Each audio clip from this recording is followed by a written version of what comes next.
Hello po mga kasinit, magandang gabi po. Paulit-ulit ko itong binablog kasi papakita ko yung new design natin na dito na talaga ako rin mag-i-stay kasi ordinary siya talaga. Dito talaga lalabas yung apoy, tapos pag pinatungan natin ng kardero, walang lalabas, makinis na yung kardero. Anti-abaw pa siya. Dito na rin ako mananatili sa design na to dahil nakita ko rin yung kagandahan niya. So marami na kasing gumagawa ng kalan, halos kahawig na lang tayo lahat kasi sa akin naman. So iibahin ko na naman na ganito ang disenyo. Double purpose din siya. Ginawa ko ng tatlong layer para wala talagang pag ma-miss siya dito sa permero, sasablay sa mayroon pang pangalawa, sasabit doon yung kunting tubig, tapos kung tumagos pa siya sa pangalawa, may pangatlo pa. So hindi na talaga siya basta-basta rin pupunta yung tubig doon kasi dito sasabit sa mga ring na to. At saka ito flat na flat ito, naka-grind ito sa circular saw kasi yung circular saw ang laking talim. Kaya pag ginagrind doon sa circular saw, flat na flat talaga ito. Tapos nilalapat ko pa sa tiles na walang singaw. Kaya okay. Ngayon dito ko naka-discover na wala na talagang wala nang mga uling. Pakita ko to, yung kardero namin lagi nang makinis. Kaya kasi nito nakaluto na yan. Wala man lang kang makikitang uling. So dito na ako din mag-i-stay kasi maganda na. Ito kanina tinesting ko ito, pinakuluan ko to. Makinis pa rin. Makasinit So dito na. So yung sinasabi nila ni paring Joseph Ligayada sa sa vlog nila na maganda talaga yung overflow oil return sa akin matatawag na oil overflow. So hindi ko pa nalagyan dito, bala ko talaga dito lagyan sa gilid. So hindi ko pa kung saan ko ipupwesto yung sahuran, kaya hindi ko pa naharap dahil mayroon tayong ginagawa iba. So siguro lalagyan ko talaga ito para walang problema. Ganyan para lahat na ng disenyo ng mga kaibigan natin nakakabit na dito. So ito namang dagdagan ko na lang ng ibang design para dito na overload na ng disenyo tapos ito wala na talaga tong maintenance dito sa chamber na to kasi ordinary na talaga siya ito disaklob pwede mo na ipabrikit ito at saka stainless, walang matagal to masira, stainless bihira lang nagpabrikit ng ordinary, kaya ito pang matagalan ito stainless. Ayan tapos ang kapal nito is nakasaklob pa siya dito, naging 12mm. Grabe naman kakapal yung 12mm stainless. So panghabang buhay na yata. Itong ring medyo manipis lang konti dito, pero hindi naman yan liliit yung ring, yung liliit yung stainless kasi hindi naman kinakalawang yung stainless. At saka wala naman siyang, hindi naman siya naiihaw to ng apoy. So yun ito na ang ipapatuloy ko dahil nakita ko na maganda. Wala na siyang uling at saka pwedeng lagyan natin ng D6. Pwede nating lagyan ng D6. Halimbawa, kung gusto mo ng malaki ang output ng apoy, alisin mo ito.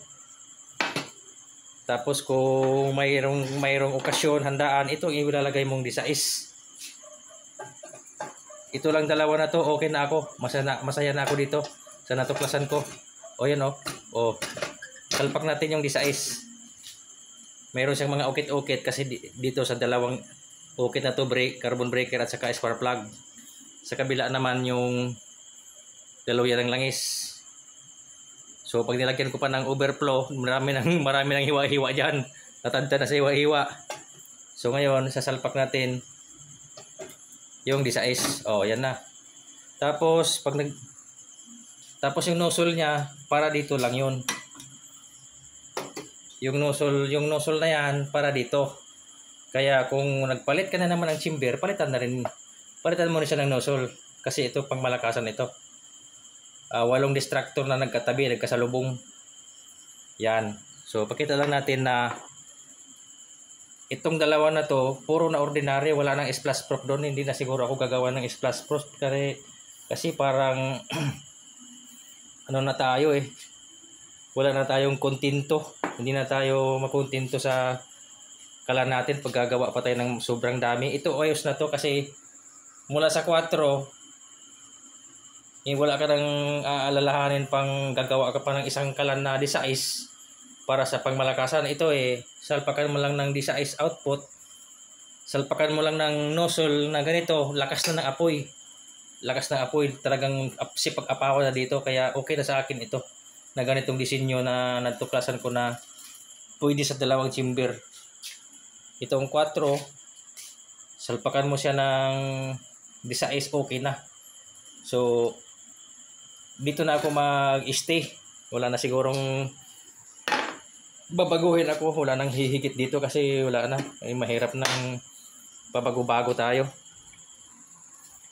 Hindi tayo makontento pagka ganun. Kung gawa na naman tayong iba, gagaya na naman tayo sa iba, maaaring hindi na tayo makontento sa sarili nating discover, invention. Wala na tayong originality. Kaya dito mananatili ako kasi dati ito talaga ang ginawa kong ditanggal chamber. Kaya ditanggal chamber talaga.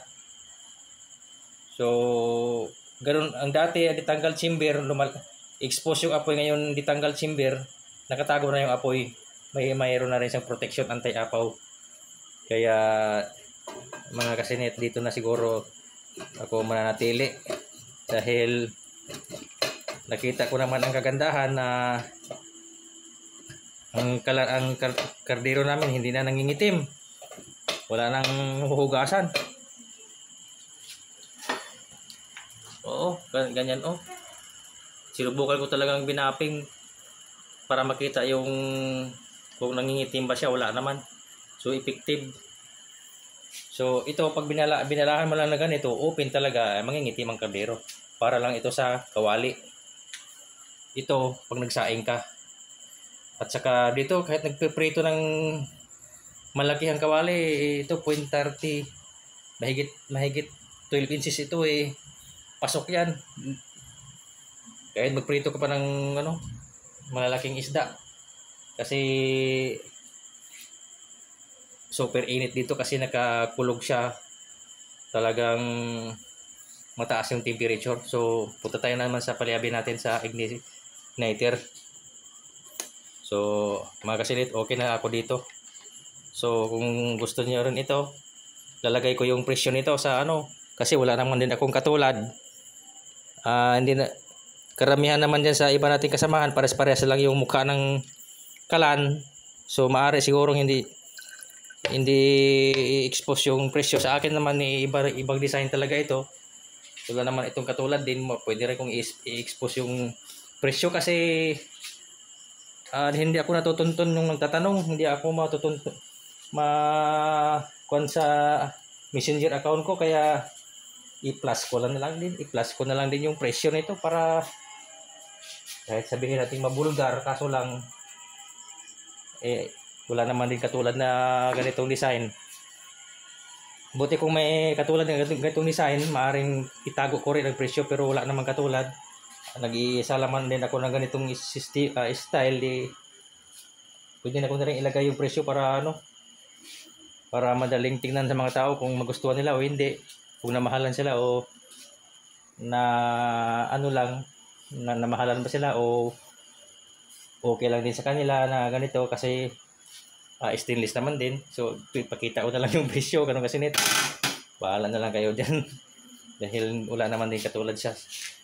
Ganitong design ko. Nag-iisa naman tong design nyo to. Okay, pakita ko na lang din yung presyo nito para madali akong matuntun nila sa messenger account ko. At saka yung presyo maalam na lang kaagad. So ganito na lang yung setup natin. Ganito na lang yung mga sticker natin. So ganyan.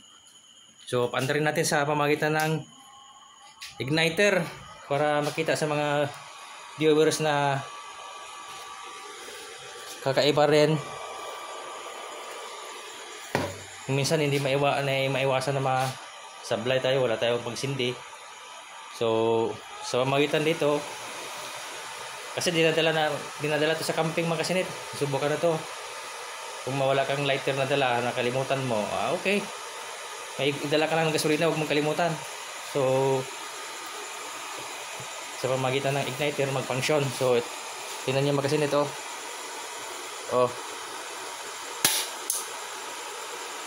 ay wala, ayaw. So nakadalawang click tayo. Ay, sabog. Sumabog pangatlong click. Grabe yung kasigit. Yan, ganyan kapoy niya. Pasagugan. So tatlong ignite lang natin. Sumabog na siya.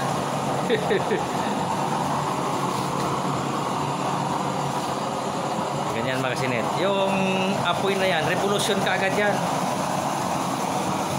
Kasi para madaling mag-init, kasi gasolina. So pag na-ignite mo na siya, pull mo na kaagad yung speed control para magdali mag-init. Para pag natuyo na yung gasolina, tamang-tama na rin mag-init na rin yung langis. So ganyan. Tapos yung ilaw natin, para makita yung patakan nandoon, no? Yun. Ayan. Kita na. So magpreparito kami ngayon sa kawali na to. Malaki itong diameter din 12 inches to. Parang mahigit yata 12 inches ang laki. So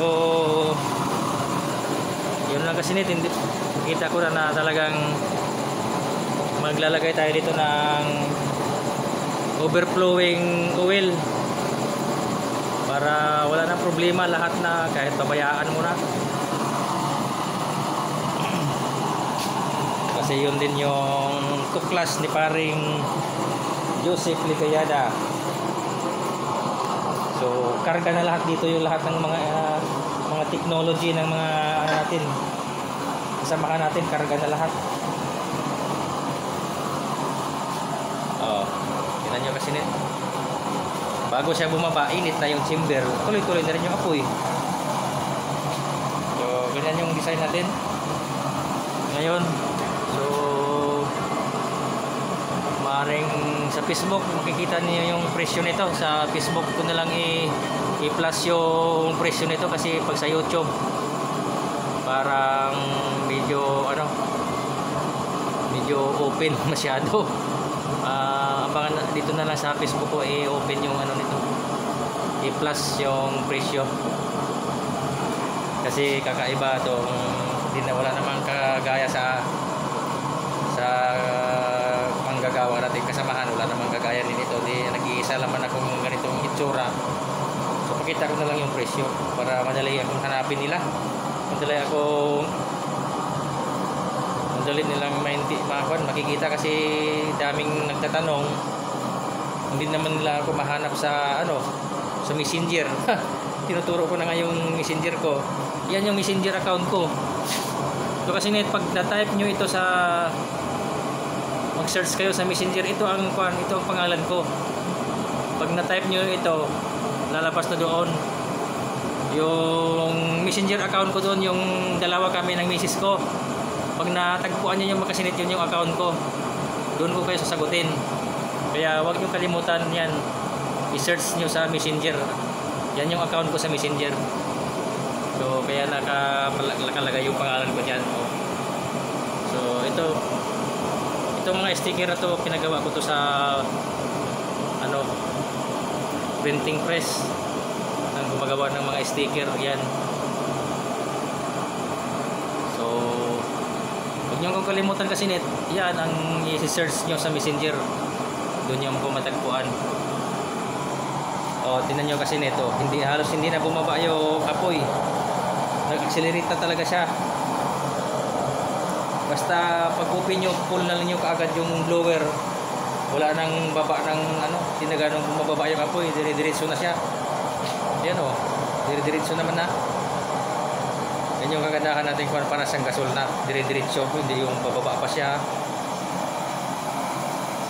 So technique lang yan, nasa technique na lang yan. Pagka halimbawa mag-ooperate kayo ng kalan, di use oil.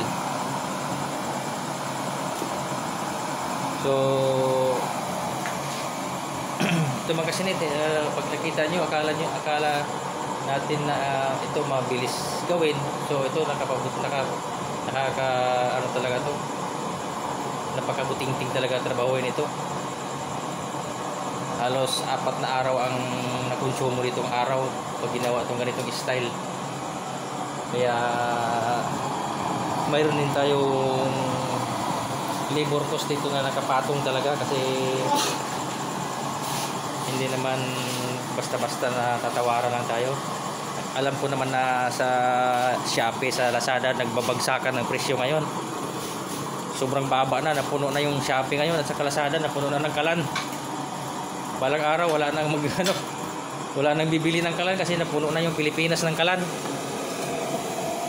Pinuno nyo kasi, pinapaspasan kasi yung fabrication, kaya wala na, napuno na yung Shopee at saka Lazada, napuno na ng kalan. Pagbagsakan na mayroon 700 plus na lang yung nozzle with chamber.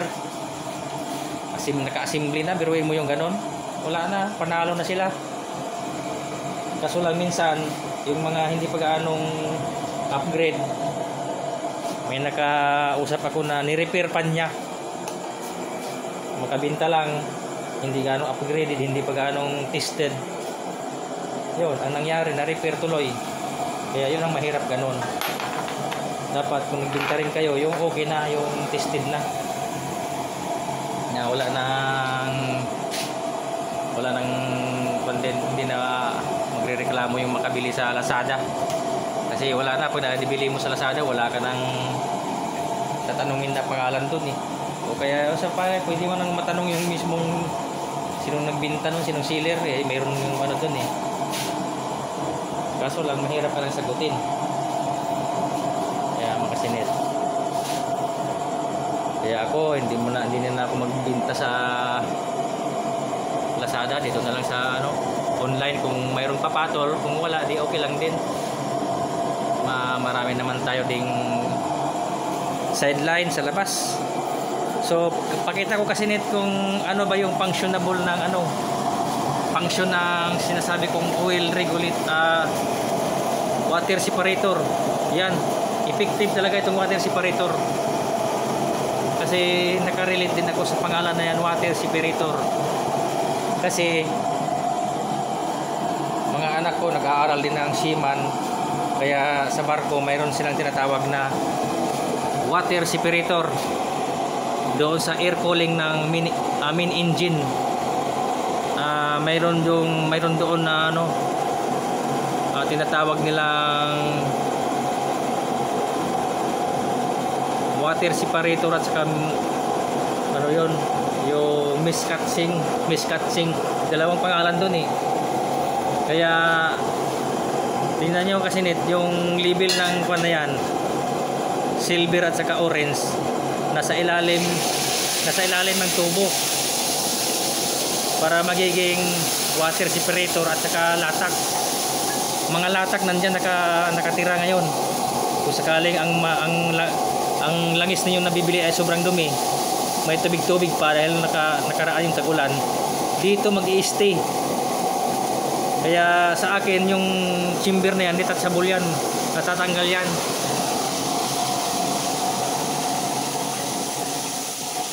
Natatanggal din yung chamber ko para pag naglinis itaob mo lang yung ano, itaob mo lang yung pinaka water separator, patakan. Kaya yung kagandahan ngayon na discover ko rin yan. Wala pang gumagaya siguro na ganyan na anong effective dito sa sinasabi kong water separator. Dahil nasubukan ko na rin yan na yung langis ko na may tubig hindi talaga pumasok sa chamber. Dahil nga may doon siya mahulog kasi ang tubig mabigat kaysa sa langis. Yun. Kaya humaba na ito, nagiging 3 inches na mahigit itong itong patakan natin. Dahil hinabaan ko para dito yung tubig mag-i-stay at saka yung latak diyan nahulog. Yun. So, yan ang kagandahan ngayon. Magkasinet. Tingnan natin ba. Ayan mo. Hindi nag-ano yung apoy na yan, hindi nagpapaitim sa yan dahil diretso na lang yan, hindi na diretso yan, hindi siya dumidila sa mga puwit ng kaldero, hindi na yan dumidila, nakadiretso na lang yung buga niyan. Kasi yung pagbutas natin nakadiretso, kaya gaya nito, hindi talaga siya nangingitim. So ang makita mo lang itim yung puwit, yung nakalapat sa derrick head. Ayan o. Diba? Kasi nito, yun lang nangingitim sa puwit. Hindi ko na yan pinakinis kasi alam ko makingitim din yan. Kaya ito, kung pag nagsaing ka, mayroon din talagang kunting singaw sa langis. Kunting singaw lang, siyempre magsisingaw naman talaga yun. Yung hingahan na yun, mayroon din kunting singaw dito. Pero pagka naghugas ka ng kaldero, sabay mo na rin dito, saglit lang. Hindi ka na muna putputin halos. So ganyan lang yung makasinit yung yung disenyo natin. Dito na ako manatili sa may anti-apaw na may ring.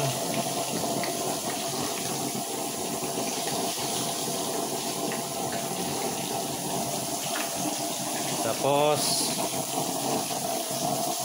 yan kasinit. Basta yun na. So okay na. Nagawa ko na rin ng ibang disenyo para maiba naman sa karamihan. Dahil pag di 4 pag household yun. Pero pag gusto mong may okasyon ito ang gagamitin. Lalakas yung apoy, lalakas, hindi lagyan din natin ng nozzle na ibang nozzle na medyo malakas kasi 8 distractor. Ganyan na kasinit. Kaya okay na ako dito sa design na ito. Hindi ko na lalagyan ng yung sabi kong splash proof, hindi na. Kay sir na talaga yun na disenyo.